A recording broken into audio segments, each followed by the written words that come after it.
Vamos lá. Antes de mais nada, o Luiz Felipe mandou assim: Renatão, estudo educação física e amo todos os Ironberg podcasts nerds. Aí sim. Ele falou para trazer o professor Tácito Júnior, vulgo General T, que além de ser o paizão do Dr. Mouse, é um dos maiores bioquímicos do exercício do mundo. Ali tem história e muita informação. Qual o nome dele? Professor Tácito Júnior. Não conhece, Edu? Conheço. Legal. Muito bom mesmo. Professor lá da Federal, lá, Tácito, gente A gente boa. deu aula na Gama Filho junto. Vamos trazê-lo um dia aí. Vamos.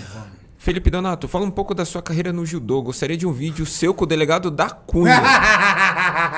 No o da judô. Cunha ia ser bom, hein? 2 campeões, mensagem do Kaique. Ia ser legal. Você sabe que o da Cunha, ele era atleta de judô, né? Você sabe da história? Olímpico. O Olímpico, né? Ele fazia parte da seleção, né? Exatamente. Ele era da seleção de judô e ele ficou internado por um bom tempo aqui em Projeto Futuro, que fica aqui no Ibirapuera. E foi a vida dele. Ele virou militar por causa do judô, né? Ele fez uma prova pro judô, fez uma prova para a escola militar. E aí ele fez uma prova também no judô. E ele ganhou a prova no judô. E aí escolheram ele para carreira militar como atleta de judô. E ele ama muito judô. E você, judô é tua vida também, né? Não, eu estudei nutrição por causa do judô, né? Tipo, eu tinha uma bolsa de estudo lá em Piracicaba lá, que meu pai falou assim, você vai ser cozinheiro, cara? Que história é essa aí? 1999, né? Meu século passado. Não, pai, porque lá na equipe de judô, a Nutri me ensinou lá a pirâmide, eu perdi peso comendo. Eu quero ser nutricionista porque eu achei legal isso. Aí eu comecei a desenrolar o judô, tinha a bolsa de estudo lá. E aí eu fiz a graduação e o mestrado com a bolsa. Aí depois que eu vim para São Paulo fazer doutorado. Mas eu estudei por causa do esporte. Quantos quilos você batia no judô? Eu lutava até 81, meio médio. Caramba, mas você é alto para 81 quilos. Na verdade, eu sou fora da categoria atual, que é de 90. Os 81 é uns caras mais brevilíneos, mais baixos. Isso que eu ia falar, você é alto para 81. Não, tipo, os caras já cresceram, na verdade, para 81. Agora, 7,3, eu não conseguia bater 7,3, então eu ficava com 8,5 na época e batia 8,1 sempre em campeonato. Mas era 4 quilos sofrendo, né, cara? Não tinha conhecimento. 2 sacos de lixo, kimono por cima pra suar, ficava mastigando chicletes e cuspia pra perder peso. Desidratando. Total, aí não entendia nada. Primeiro ano de faculdade eu comecei a ver bioquímica, comecei a ver macro, falei, olha, legal. Aí eu comecei meio que me entender como atleta e um protótipo de nutricionista na época. Legal. Boa noite, mestres. Mensagem do Eric. Sou muito fã de todos vocês. Para um paciente obeso, como seria a melhor distribuição dos macros? Apenas pelo peso de massa magra? Tá aí, Dudu. Tá vendo? O pessoal se apega nos macros, cara. Se apega nos macros. Mais fácil. Se apega nos macros. Então, não existe uma distribuição de macronutrientes ideal para perda de peso, né? O mais importante, acho que quando você vai trabalhar com um obeso, também não precisa se preocupar com a massa livre de gordura no primeiro momento, né? Você tem um gasto calórico, obviamente, né? E você ter um déficit calórico. E assim, o mais importante ali dos macros seria você, no primeiro momento, se atentar à quantidade proteica, né? Claro que o obeso ele não pode usar a mesma quantidade proteica que um fisiculturista usa como parâmetro, né? Mas, porque senão pode ficar uma quantidade muito alta. Mas a dieta dele deve ser hiperproteica, porque isso vai ajudar na saciedade, vai ajudar na manutenção da massa magra, enfim. E o que é hiperproteico para um paciente obeso? Dependendo do grau de obesidade, se o cara é muito obeso, se você tiver ali 1,5 grama por quilo, já é uma quantidade alta, né? Dependendo do caso. Se ele já não é tão obeso, está numa obesidade ali, grau 1, sobrepeso, aí dá para usar 2, um pouquinho acima de 2, não sei se o Donato concorda comigo. Tem a assertividade de você saber a composição, né? Como o Dudu falou, ele jogou um peso total para começar a estimar, né? Mas quando você tem avaliação física, tem dados que pode, por massa magra, ser por volta de 2,5 a 3 de proteína, por massa magra. Você pode trabalhar com 3 de proteína, então? Por massa seca, não por peso total. Por peso Massa magra. Massa magra, ossos e vísceras. E aí, para você determinar essa massa magra, você se apegaria apenas a uma bioimpedância ou algo assim? Ou seria pura estimativa? Tem formas de fazer, né? Na obesidade é difícil você usar a adipometria. Difícil, né, cara? A adipômetro às vezes não abre, você não consegue pegar. Então, tem circunferência de pescoço e cintura, que dá para estimar a porcentagem. O exército americano usa isso, né? Sim, os Navy SEALs têm uma equação que dá para usar. Como é que é esse cálculo que o exército americano usa para determinar percentual de massa magra? Eles pegaram uma tropa, fizeram DEXA na tropa, homem e mulher. O que é DEXA? DEXA é um scanner que faz análise tetracompartimental, tipo massa magra, massa gorda, ossos e vísceras. Como se fosse uma ressonância? É uma densitometria óssea, só que com um prisma focado para os compartimentos, de duplo raio-x chama, né? E aí o cara passou a tropa, só que ele fez uma regressão linear. Ele pegou quem tinha 10% de gordura e via quanto que tinha de pescoço, circunferência de pescoço, cintura e altura. Em mulheres, o quadril. E então ele via quem tinha tantos por cento de gordura, tinha tanto de circunferência. Então ele fez uma equação. E aí a equação é distribuída na internet, você pode calcular. Tenta descobrir o nome dessa equação para a gente colocar na tela para a galera. Maurício, é calculator.net. Tem no Google, sei lá, calculator.net, body fat calculator, um negócio assim. É nessa daí, só que ali embaixo, ó, fitness, ó, veja ali, ó. Aqui, body fat calculator ali, ó. Deixa eu colocar aqui pra galera O ver. terceiro ponto. Isso. Aí, ó. Essa daí, ó. Idade, peso em quilo, altura em centímetros. Esse é para homem. Pescoço e cintura. Pescoço e cintura. Quando você for clica em mulher, tem o pescoço, quadril. cintura e quadril. Olha lá. Calculator.net, galera. Então eu uso essa equação quando eu vou fazer consultoria online, né? E isso te dá uma estimativa, óbvio, estimativa de uma possível concentração de gordura, massa magra, massa óssea e visceral? Na verdade, o que a gente faz com essa? Com esse cálculo, você vai pegar um cara de 100 quilos e você vai achar, por exemplo, 30% de gordura. Por uma regra de 3, se você pegar 100 quilos e tirar 30% de gordura, ele teria 30 quilos de gordura em 100 quilos. Fita métrica tá aí, Mauricião? Tá aqui, tá na mão já. E aí ele teria, teoricamente, 70 quilos de massa magra, vai lá, ossos e vísceras. Então, se eu multiplicar 3 por 7, a gente vai ter 210 gramas. Vem cá, Mauricião. Não tirar o Donato dali, não. Passa no meu pescoço aí. Ah, tá. Mas você vai ter que levantar de qualquer forma. Tudo bem, mas passa aqui no meu pescoço primeiro. 210 gramas de proteína em 70 quilos. Cara, fiquei muito louco esse negócio aí. Ó, por vezes ela não é muito acurada, porque Sim. como você é um cara Eu sou um atleta de fisiculturismo. magro, ele vai ver que seu pescoço é grosso, só que a cintura, às vezes, ela é larga, mas não tem gordura. Então ele estima um pouco fora do padrão. 45, Gu. 45. Nossa lá. 45? 45 de neck. Idade? Ixi. Idade, 22. Mas essa equação foi feita com quem que era o público? Era pessoas normais, tipo, não era 44. obeso, era Não era tropa. obeso. Não. É legal. Não vai ser feito por um atleta. É igual tentar fazer IMC pra mim. Mas é uma forma estimada que Mas você sabe o que tem. a gente vai fazer em mim? Depois a gente vai fazer no Gustavo, que é um cara comum. Tenho certeza que nele vai dar certo. E Nele vai dar pode dar certo. uma estimativa melhor. Peso 103. Não, em jejum, desculpa, 102. 102,7 dá 102. Agora a cintura. A altura coloca lá 179. A idade pode ir. Onde que é a altura? Não sei inglês, não. O high, 179 põe ali, embaixo. É isso. Aqui? Isso. 179? É isso. E aí, cinturinha, de pilão, Mais ou menos. 88. Será? 85. Porque ele fez o bracing, o vácuo. Não, fazer normal. 2 dedos acima do umbigo, Maurício, por favor. Aqui? Isso. Aí, ó. Fraca, Renato. 93. 93. Pode pôr pra calcular? Pode.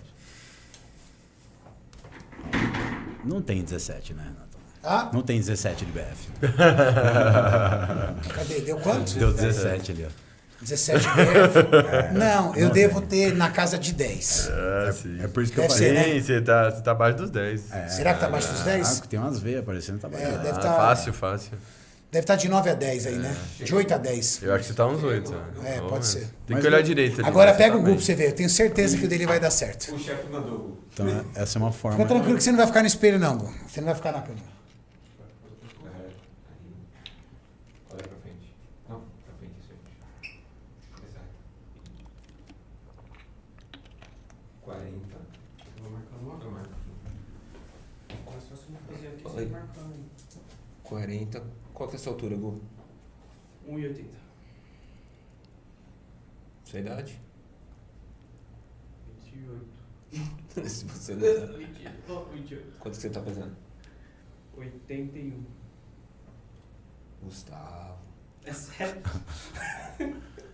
Vai mentir e sabotar nosso negócio aqui, hein, caceta? Levanta a camiseta. Que a gente já tem uma ideia. Ó, 23, 24 de BF? Não sei se chega a tudo, mas de perto lado. de 20 ali, né? A cintura é mais fina do que a do Renato. Então. Cravado. É isso aí. Deixa eu ver, vira pra mim aqui, ó. Pra ele vai ser mais Deixa eu ver. acurado do que Levanta. pro Renato. Tá próximo. Na casa de 20 a 23. Tá próximo. Agora bateu... Ah, Olha lá, 18. tá vendo? Já é uma estimativa que funciona. esse é Ele pra deve estar na casa dos 20. Olha como bate. A espessura da pele, né? E o Dudu estava falando muito bem isso, que quando você pega obeso, é difícil você estimar isso de forma correta, porque é muito corpo. Então, pegar por peso total e botar 1,5, 1,8, você já chega próximo da realidade. Mas é uma forma... Mas eu gostei. Ó, pessoal, e o que nós comprovamos aqui ao vivo para vocês? Que esse cálculo, para pessoas comuns, funciona muito bem. Você pega, por exemplo, para mim, linha de cintura envolve para mim lower back, que você desenvolve. Então já tem esse problema. Largura de pescoço, para mim, é músculo. Para algumas pessoas, para eles entendem muitas vezes que é gordura ali que está acumulando. A pessoa está... Porque a galera não começa um trabalho de emagrecimento. Imagina uma pessoa que não procurou Nutri, ela quer começar. E se ela se marginar por peso na balança, ela vai ficar louca. Vai ficar louca. Então, as medidas de circunferência, foto, roupa, é uma forma de você analisar que você está tendo um progresso. Isso. Né? Muito legal, mas eu gostei disso. Pro obeso, o mais importante, cara, na evolução dele é você ter o peso e a linha de cintura, abdômen. Né? Porque é ali onde ele vai perder mais gordura. Então, se ali tiver parado, realmente, vamos dizer que o cara ali... Não dá para avaliar por uma semana só, o cara ficar frustrado que não mudou ali, mas se ali passou umas 4 semanas, é uma pessoa que tem bastante gordura e não mudou, aí você preocupa. Diferente de um cara que já perdeu bastante gordura e ele vai ter uma redução mais lenta aqui, né? Aí é importante você avaliar as dobras, aí você tem uma noção melhor. Porque chega um momento que ali não vai diminuir tanto, né, a circunferência, mas as dobras vão alterando. Mas Que com é a o obeso, espessura da pele, né? com o obeso não faz muito sentido você usar dobras porque o erro é muito grande, Muito né? grande. Mas a circunferência ajuda bastante. É muito simples, né? Não tem... Mede a sua circunferência e aí, vamos dizer, a cada quinzena você vai medindo ela novamente e vai vendo o progresso. Né? Roupa, espelho, né? E vai apertando a dieta. Foto. Foto. É que a galera sempre fala, estabilizou, entrou em homeostase. Tipo, tá, pode até ter entrado, mas você não pode parar, né? É igual... O pessoal fala, pô, estabilizou. Aí eu brinco com o pessoal, caramba, você tem 35 anos. Há 35 anos você não faz nada e você quer em 3 meses ter o corpo do cara que a vida inteira se cuidou. Exato. É um processo evolutivo Não tem como, né? reverso agora, né? Ô, Renato, o pessoal aqui tá mandando no chat para falar do nosso querido amigo Gorgonoide, que no site dele tem também uma tabelinha Legal. para você tirar o seu percentual de gordura. Tá um monte de gente Boa. falando aqui, ó. Aí, ó, tá Tem, vendo? tem uma tabelinha também aqui no site do Gorgo. Gorgonoide.com, galera. Vou colocar aí para vocês verem. Também tem aqui. Dá para ter uma base aqui também, tanto para homem como para mulher. Altura, cintura. Altura, cintura, pescoço, É a mesma coisa, peso, né? porcentagem. Aí que mostra a porcentagem de... Eu acho que ele pegou a equação e plotou no site. É a mesma coisa. Né? Os caras estão falando, no do Gorgo deu mais certo. Dos caras. Então, o cálculo Legal, tá aí, ó, pessoal. o site do Gorgo aí também. E pessoal, né, as pessoas têm que entender que elas não podem ficar muito presas aos números, porque não adianta você falar assim, ó, melhorou aqui, eu tô com... Às vezes a pessoa fala assim, nossa, eu fiz isso aqui e deu 10%, mas visualmente o cara tá com 15%. Então, ele fica feliz porque tá com um número ali, mas como é que ele tá visualmente? Visualmente melhorou? Então, por isso que, né, os profissionais, a gente trabalha com o visual, não só com os números, porque os números... Muitas das equações são imprecisas e tal, então por isso que é importante avaliar o visual, assim, como usar os números como parâmetro, é todo o contexto para você ter uma noção. E impreciso até máquinas, eu acho impreciso, até a bioimpedância também acho. Sim. O que o Dudu falou é exatamente isso. Esses dias aí uma influenciadora postou que ela tava com 3% de BF. Eu falei assim, tá morta. E a pele dela nem tava fina para isso. 3% de percentual de gordura. É possível uma pessoa chegar em 3% de percentual de gordura, assim, dentro de um ambiente saudável? Mulher ainda, né? Mulher, cara. Mulher. Com peito, com bunda. O que eu já vi de menor medida em estudos, assim, com DEXA foi 4%. Em militares que baixaram muito o percentual. E é o que provavelmente um bodybuilder, o homem ali, consegue atingir no limite máximo. 4, provavelmente 5%. Seja isso, né?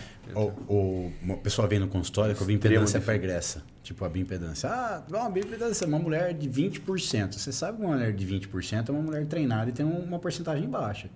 Você olha pra pessoa, ela não tem 20%. E como que você vai falar pra ela que ela tem mais? Mexe no ego dela, né? Mas a máquina... Fia, desculpa, mas você tem uns 30% aí, tá? Ó, vou pegar de dipômetro. Esses 20 aí é tua autoestima. Você tá com 30 milímetros de abdômen. Não tem como você ter 20% de gordura. Né? Como é que você dá essa má notícia pra pessoa, né? Às vezes chegou, eu não sei quem chega aqui, vira e mexe, chega alguém aqui, o cara levanta pra mim e diz, Renato, ó, pessoas que vêm aqui conhecer a gente, tudo. Renato, ó, eu tô com 7% de BF. Eu, não. Eu falo assim, ó, eu não tô com 7% de BF. Não, você não tá. Isso é um problema. É um problema, né? Eu já vi paciente assim, né? Que ele foi no médico, foi nutricionista. No médico ele fez a bioimpedância, o nutricionista usou lá uma equação como Faulkner, por exemplo. Aí no nutricionista o percentual, né, por Faulkner costuma dar alto. Deu lá 16%. Daí ele, no médico deu 10%. Daí ele foi falar com o nutricionista. Ó, lá no médico deu 10%. Né? Então eu tô com 10 e tal. Eu quis ali discutir com o nutricionista. Foi a máquina que falou. Quis discutir. Mas eu falo assim, cara... Você vê que não interessa se deu 16 ou 10, você tá igual. Você tá ruim. Tipo, o número deu diferente, mas o teu corpo é o mesmo. Não mudou. Você não foi pro médico que deu 10 porque você emagreceu. Foi porque a máquina... cara, não, entendeu? Você tá com 10, mas tá ruim. Então vamos fazer aqui? Tá bom, você tá com 10, vamos fazer. Isso assim, deu nome diferente só. E é um problema isso, entre os profissionais de nutrição, não ter um padrão de avaliação física. Pior que é verdade, né? O cara, a Nutri, sei lá, não sabe fazer dobra, tudo bem, nada contra, mas ela só tem a balança. Pô, a balança pode dar erro. Sim. Muito. E aí? Tipo, não fez o protocolo prévio, não é igual ao do Linares, que tem toda uma preparação para fazer, né? A balança em pé. E mesmo assim eu ainda acho que é estimativo, cara. Não, sim, total, eu falo pro Linares, falo assim, eu acredito no meu espelho, cara. Sim. Entendeu? Eu nunca tive nem curiosidade de fazer minha bioimpedância quando eu tô em fase de competição, tudo tal. Porque, cara, eu sei quando eu tô na condição. Por quê? Quando eu tô na condição, eu tiro gordura de lugares que eu tenho... Toda pessoa tem um lugarzinho maldito para acumular gordura, né? Sim. O meu é o quê? Região lombar aqui atrás e adutor. Quando minha região lombar tá seca e o meu adutor tá vascularizado, aí eu falo assim, agora eu tô na condição. Mas você tira a dobra, não? Nunca tirei. Mas tirar a dobra é legal. Você não precisa... Eu acho que para você ter como parâmetro para uma evolução posterior... Uma próxima. Você ter a dobra, porque não importa o percentual que você tá. Mas eu acredito mais na dobra do que na espessura. Exatamente. Porque vamos dizer que a dobra ali deu 4, depois passa um tempo, dá o 3. Você sabe que teve uma mudança. Que às vezes, visualmente, você não tem certeza. Eu vou fazer a dobra, boa ideia. Tira a dobra, eu falo, eu falo para os pacientes. Na lombar e no adutor para mim, que é os dois lugares. A minha parede do abdômen geralmente está seca. O ano inteiro. Eu tenho uma boa qualidade de pele na cadeia frontal. Sim. Na cadeia posterior e no adutor, já não tento. Tipo, eu lembro que eu fiz a avaliação no BOF, quando ele veio para casa. Lembra? Por adipômetro. Cara, eu peguei a subescapular 5 milímetros, tríceps 3 milímetros. Falei, cara... Abdômen 5. Falei, velho, tipo... O bicho tá seco. Seco. Aí 5, 3, 4, o cara tá com 6% de gordura. Exato. E você nem precisa do número 6%, né? Às vezes você vai lá, pega o paciente, tira as dobras, monta uma tabela e você tem cada dobra. Na próxima consulta, você tira as dobras novamente e você compara. Você não precisa do número percentual, porque as equações, elas não são só precisa do milímetro. Mas a dobra, se você consegue tirar bem, se você é um... especialista, você treinou bastante, você vai ter uma capacidade ali de fazer uma boa avaliação. E você consegue usar para comparar. E então, eu acho isso muito legal, porque você... Vou fazer. É uma boa. Uma ótima. E legal que você pode somar as dobras também, Renato. Então, tipo, você tem lá... Você não precisa tirar 7 dobras, 8, você pode tirar 5. Você sempre vai lá, tira essas 5, soma 5 e você compara depois. Vai comparando. Perguntaram na tela, no chat aqui o que são as dobras, como que mede. Isso aí, ó.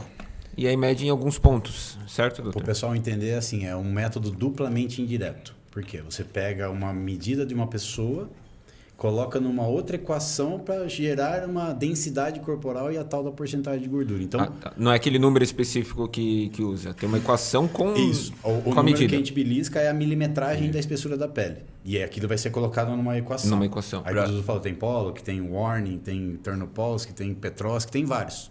E aí você tem que saber o discernimento de quem é quem ali para você enquadrar a pessoa na equação, senão você erra a avaliação física. Mas o que eu falei é que você não precisa Calcular. fazer o cálculo para ter o BF. Você simplesmente pode usar as dobras como parâmetro. Quer ver, Maurício? Tá vendo essa sequência de fotos aqui, ó?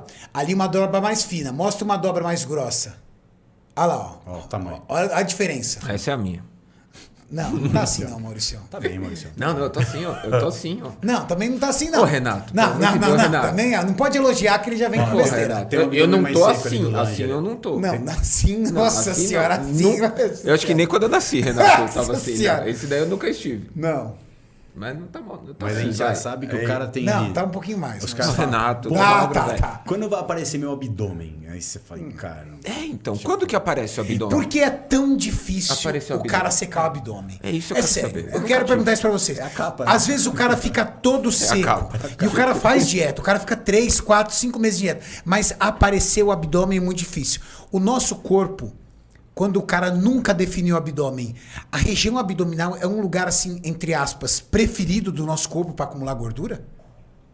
Sim, Tem a gente uma parte concentra mais genética. gordura, né? Mas, claro, a gente tem o glúteo também, mas é que as pessoas usam ali como Mas parâmetro. o cara quer ver a desgraça do abdômen. Mas, A porque bunda dele quanto tá se caída. você for avaliar, né, claro, no critério rigoroso do bodybuilder, o último lugar que você vai secar ali é o glúteo e a lombar, Sim, né? isso. É onde tem uma gordura ali mais resistente. Mas a barriga é geralmente onde a gente acumula mais gordura, geralmente, porque as pessoas têm distribuições de gordura que podem variar. Tem algum motivo Ó, fisiológico? Tem algumas partes de tecido adiposo que eles são mais, como que eu posso dizer, é mais fácil ele fazer a reesterificação do que a lipólise. Em alguns Ixi, pontos. agora lascou. Fala, traduz. Calma. Parece que eu tava. Parecia em outro podcast. É mais fácil o tecido adiposo pegar a gordura do sangue e guardar do que pegar e liberar a gordura que está estocada dentro dele. Em alguns pontos do corpo. Tá. E aí tem, que nem o Dudu falou, nas costas, na lombar, então esses são relutantes. O abdômen, a parte intravisceral, é a pior. Porque ela tem um turnover, tipo, ela tanto libera quanto ela absorve. Tem muita lipólise aqui na gordura visceral, né? Se a pessoa tem... Por exemplo, o obeso, ele tem muita lipólise. Lipólise, Só pra que galera entender, é a saída... a utilização de gordura é como a saída, energia, né? Não, é a saída do ácido graxo. Saída do A ácido graxo. utilização é a oxidação. O que Oxidação. acontece? O obeso ele tem muita lipólise, mas não tem muita oxidação. Por quê? Porque esse ácido graxo que sai, ele volta. Ele fica voltando. E isso não é legal, porque muito ácido graxo circulante, ele piora a sinalização da insulina. Muito dessas... Sim, sem ser utilizado, né? Exatamente. Aí entra no efeito de porque o cara restringir carboidrato, ele sente que tipo, ele emagreceu não só na água do glicogênio, mas porque quando você restringe o carboidrato e na circulação você tem menos um nutriente, fica mais fácil para o corpo, ao invés de estocar, ele liberar para a corrente sanguínea. Para cumprir o papel da glicose. É, porque a gordura é o macronutriente, o ácido graxo é o principal para formar triacilglicerol no tecido adiposo. Para o carboidrato fazer isso é uma volta bioquímica gigantesca. Então a glicose não vira diretamente gordura no tecido adiposo. difícil, É bem mais difícil. Gordura é mais fácil virar gordura. Direto. É mais fácil, está pronto. Então, por exemplo, o cara abusa de uma pasta de amendoim, é muito mais fácil aquela gordura da pasta de amendoim virar gordura do que se ele abusar de uma batata doce, por exemplo. Nesse sentido bioquímico, sim, diretamente. Mas quando... Por que a gente fala assim que simplesmente ter superávit... Falando numa condição isocalórica, tá? Simplesmente ter superávit calórico vai fazer a pessoa engordar. Porque o nosso corpo é muito foda. Por mais que ele tenha dificuldade de converter o carboidrato em gordura diretamente, quando você come carboidrato, em vez dele converter o carboidrato em gordura, ele prefere usar o carboidrato como fonte de energia. E nisso, a gordura que tá vindo junto vai para o tecido adiposo. Então, por isso que a gente fala que o carboidrato tem um efeito poupador de gordura. Então, quando você aumenta o carboidrato da dieta, o teu corpo vai priorizar o carboidrato como fonte de energia do que a gordura, né? Então, mas quando você come a gordura, essa gordura vai para o tecido adiposo. O nosso corpo não tem muito como enganar no sentido assim, então se o carboidrato não vira gordura, eu posso comer carbo à vontade. Não, porque se você comer muito carbo, a gordura que você está comendo junto vai para o tecido adiposo. Olha que interessante, né? Eu já peguei vários protocolos do Cris Aceto, porque eu trabalhei com muitos atletas que são preparados por ele, e o Cris... Nas dietas de off-season, ele não gosta de gordura. Ele entope o cara de carboidrato. Mas a gordura dele é bem pouquinha. Sim. Será que é por esse princípio? Olha... Medo de essa gordura, porque o cara tá num superávit calórico muito grande. Medo dessa gordura estar mais como uma estocagem do que ser utilizada, mesmo porque o cara treina... Tudo bem, o cara treina pesado, mas o cara tá com 7.000 calorias, meu amigo. Não tem treino pesado que vai justificar 7.000 calorias. É que, na verdade, pelo que eu já vi de dieta do Cris, ele não coloca gordura adicional, mas, por exemplo, não, tem carne vermelha. Sim, mas ele, por exemplo, você pega, por exemplo, preparadores que vão lá e coloca não sei quanto de pasta de amendoim de manhã, não sei quanto de pasta de meia-noite, 20 ml de azeite por refeição, e aí você, de repente, vê o Cris, ele coloca 3 de 20 ml de azeite e, cara...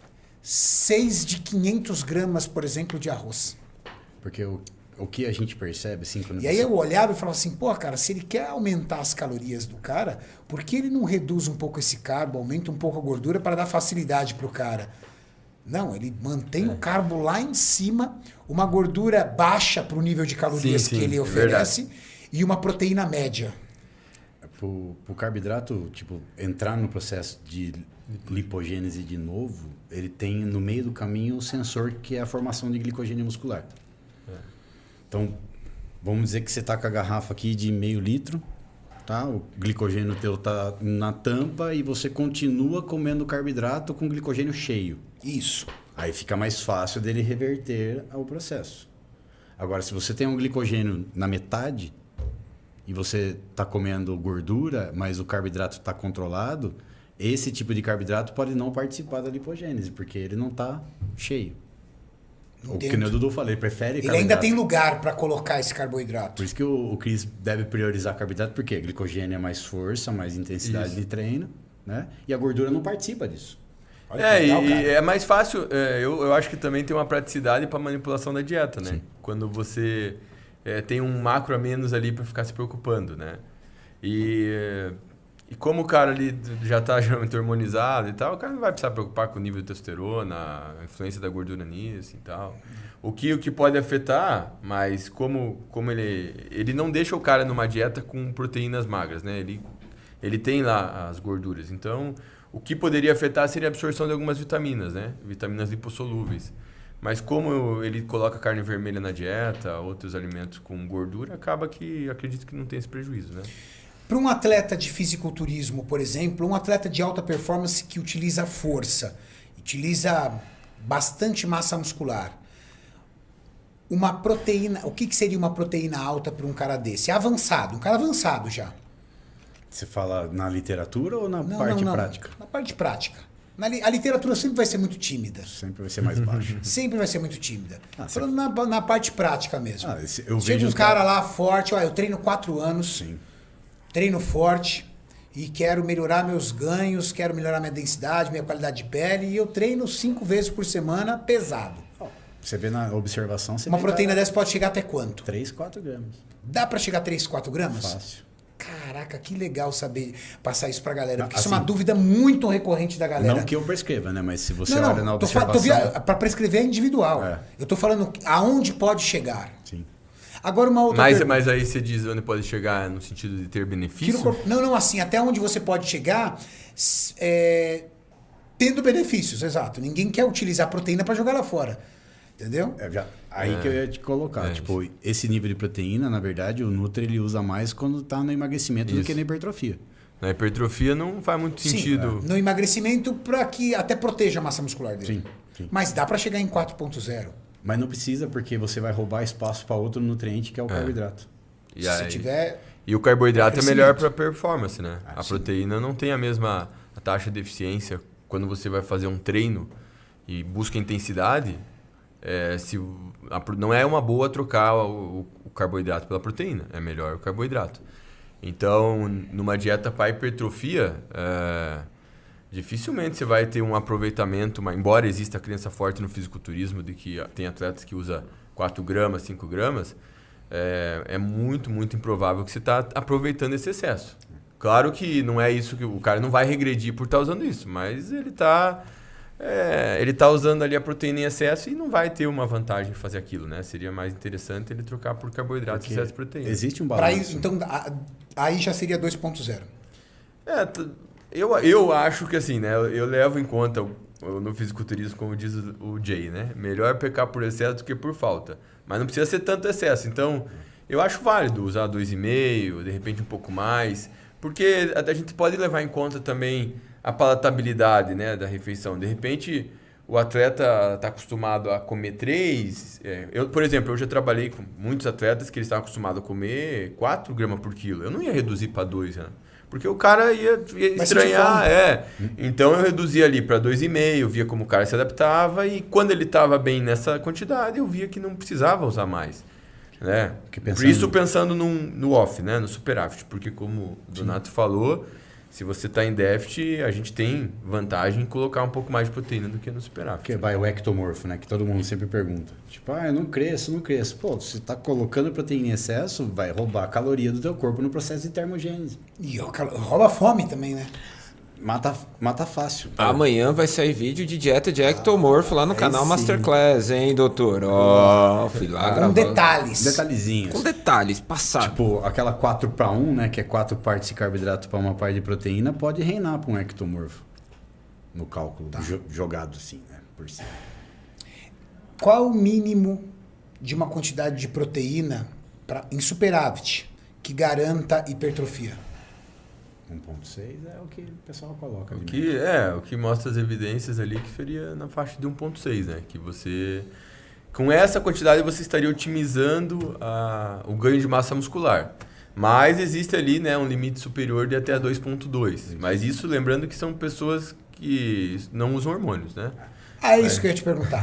Um indivíduo hormonizado, ele tem maior capacidade de absorção de proteína? Não seria absorção, né? Seria, vamos falar assim, porque a absorção vai ocorrer no intestino. Então, a princípio, por hormonizado para o natural, não teria influência. A proteína é absorvida. A questão é o que o nosso corpo faz depois que essa proteína for absorvida. E aí, na mentalidade da galera, geralmente a proteína vai tudo para o músculo. E não é assim.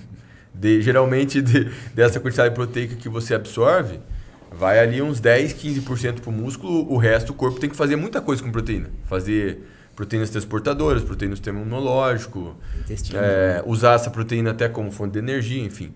Então, a questão é se o corpo, no hormonizado, vai usar mais proteína para síntese proteica muscular do que no indivíduo natural. Isso. E aí, Renato, o que acontece? A gente não tem, obviamente, estudos testando diferentes doses de hormônios, enfim, comparando natural e hormonizado. Mas a gente tem alguns estudos bem interessantes que eles usaram doses de testosterona relativamente altas, doses suprafisiológicas, então enantato de testosterona 300 mg por semana, 600 mg por semana, e nesses estudos eles usavam uma quantidade de proteína de 1.2 a 1.5, e os caras tinham ganhos comparado, quanto que um cara ganha no primeiro ciclo mais ou menos? No primeiro ciclo? De quanto você daria? Um cara que está... quanto que seria? De 5 a 10 quilos. Exatamente. Nesses estudos, esses caras ganham ali com 300 mg da ordem de 5 quilos, com 600 mg por semana de enantato, eles ganham na faixa de 7 a 9 quilos. E quanto de proteína eles estão usando nesses estudos? 1.2 a 1.5. Ou seja, Dudu, mas se não usasse mais, eles não testaram com mais, será que não seria o resultado melhor? Eu falo assim... Você acabou de dizer que um cara que faz primeiro ciclo geralmente ganha isso. E geralmente a galera usa mais que isso. Então o que acontece? O hormônio, o esteroide, ele vai aumentar a síntese proteica. E com isso você pensaria assim, então aumenta a demanda por proteína. Sim, mas ao mesmo tempo ele reduz a degradação proteica. Ou seja, ele aumenta, ele melhora o aproveitamento da proteína pelo organismo. E sabe que eu já vi isso? Isso, estou falando do estudo, agora falando da minha prática clínica. Esses tempos eu peguei um paciente... que felizmente ele fez um monte de exame. E ele fez exame antes de usar a testosterona e exame depois usando testosterona, usando Durateston. Acho que era Durateston. E aí eu vi a ureia dele nos exames, antes e depois. Porque a ureia, pessoal, é quando você tem quando o teu corpo está usando a proteína como fonte de energia, ele tira o nitrogênio e esse nitrogênio vai virar ureia. Então, se você tem um nível de ureia alto, isso pode indicar problema renal, porque essa ureia é excretada pela urina, né? Ou pode indicar um excesso de catabolismo proteico, ou seja, um excesso de oxidação de aminoácidos que não está sendo utilizado. Então, quando eu olhei o exame, eu vi que antes de usar a testo, a ureia dele estava lá, 50 e pouco. Uma ureia alta, que indica que aquela proteína não está sendo aproveitada, né? E quando eu olhei o exame dele com a testosterona, a ureia caiu muito, estava lá em 30 e pouco. Então, significa que a testosterona, ela está melhorando o aproveitamento da proteína, ou seja, o corpo dele está oxidando menos aminoácidos e está direcionando mais o aminoácido para a síntese proteica. Legal isso. Então, Donato, muito legal isso. Adorei essa observação. Muito legal, Dudu. Então, você pode usar a ureia como um marcador indireto se você está aproveitando ou não a proteína. Então, é comum eu pegar fisiculturista e ver um nível de ureia muito alto. Então, você já tem uma... Um nível de ureia alto também pode começar a te preocupar com o rim, porque você está sobrecarregando o rim, né? Sim, mas como não é um marcador, não é um marcador específico, né, de função renal, pode ser ou não. Teria que ter a creatinina junto. Isso, teria que ter a creatinina junto em outros marcadores. E tem um detalhe, não quer dizer que a ureia alta, tipo, você deve baixar a proteína. Por exemplo, se você está numa dieta para perda de peso, a tua intenção não é usar a proteína para ganhar massa muscular, é para poupar massa muscular e para dar saciedade. Então é aceitável um nível de ureia mais alto se você está em déficit calórico. Você está em 3, 4.0 Exato, corporal? mas quando você está visando ganho de massa muscular, por que você vai querer que teu corpo fique jogando proteína fora? Exatamente. Economiza corpo. É melhor usar o carboidrato como fonte de energia. Né? Boa. Então, em resumo, podemos dizer o seguinte, que você não precisa subir a sua proteína porque você está hormonizando. Se você tiver uma proteína já adequada, 1.6, 2.0 vezes quilo corporal, o seu corpo vai se encarregar de melhorar a absorção, não é absorção, a captação. Melhorar a captação dessa proteína no tecido muscular, porque é uma propriedade do hormônio, que é aumentar a síntese proteica, e essa quantidade de proteína que você já ingere é o suficiente para isso. Eu diria que as pessoas têm esse conceito. Tô hormonizando, tem que aumentar a proteína. Exatamente, mas aí eu obviamente, eu sempre assim, eu olho o estudo, eu olho a prática e penso assim, o estudo foi feito com essas dosagens.